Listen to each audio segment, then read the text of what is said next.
Hi, I'm Stacy and I am a nurse educator and manager, and I really want to talk about really what it's like to be an American, a woman, a woman who is child free, and somebody who honestly is just mostly getting by in life on my own. I am someone who was very fortunate to be raised by a very strong mother. My mother, she is the primary reason why I had a home when I was born and growing up, primary reason why bills were paid while I was growing up.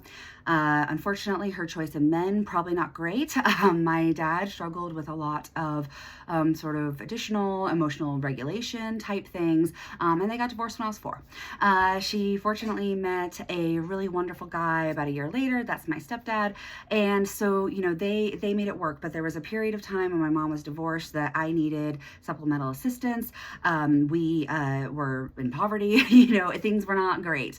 But over time, my, very working class parents who have experienced poverty either in their childhood or as adults, they were able to create a life for their 3 children in which I never knew we were poor. I never knew that we couldn't afford food.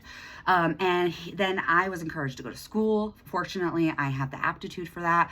I was able to get my master's degree in nursing. I've been a nurse for almost 20 years. I've been in education since 2010, so 16 years.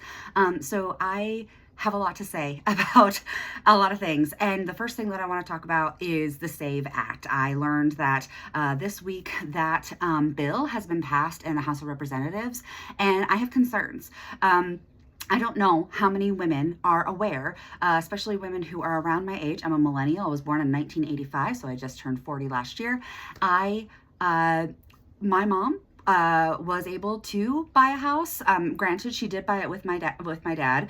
However, she was her very first checking account. It was with her dad because at the time women couldn't have their own checking account. So between the 70s and 80s, that started to happen, and so my mom was able to then put her name on the house. She was able to continue to do things under her name. And that was very important because if my mom wasn't able to do those things, then I wouldn't have been able to have the life that I have. And so now, as someone who was encouraged to go to school and all of these things, I got married. I tried to do the kid thing, didn't work out for me. So I had to look at my life and say, okay, do I want to be sad about the fact that I was never able to become a mother? Or do I want to take this opportunity and maybe, do something different with my life that is going to impact possibly more people, and is going to be just a way of me using my voice.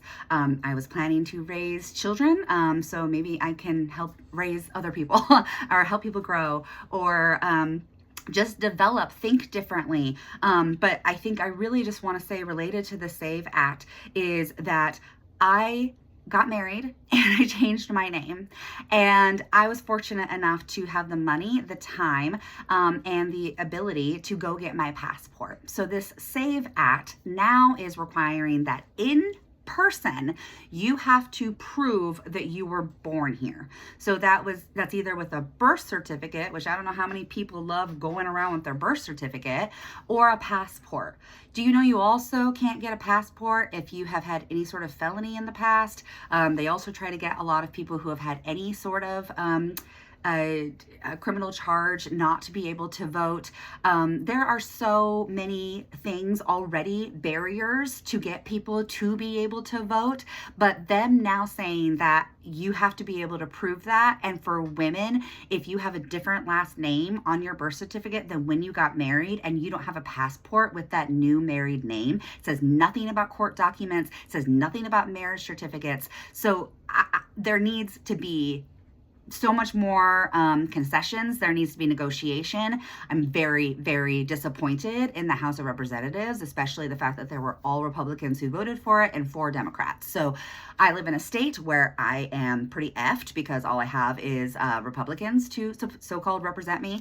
And I'm not even trying to make this a political issue. I'm trying to make this about the fact that I am a human woman in the United States, and I think that just because I don't have kids, just because I'm not married, doesn't mean I don't have value. I mean, I literally teach nurses in the health system how to be better nurses to take care of you. So I impact 15,000 people every day. So I want to throw that out there. Okay. So maybe I don't have kids. Maybe I'm not married anymore.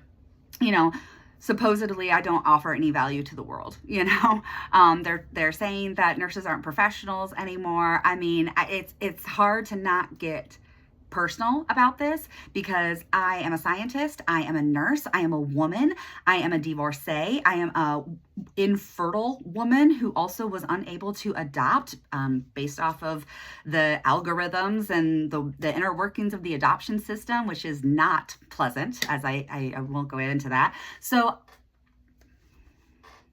if you're not paying attention, then you're going to have your rights removed right up from underneath you. I encourage you to pay attention and pay attention to the bills that are being proposed by our legislators.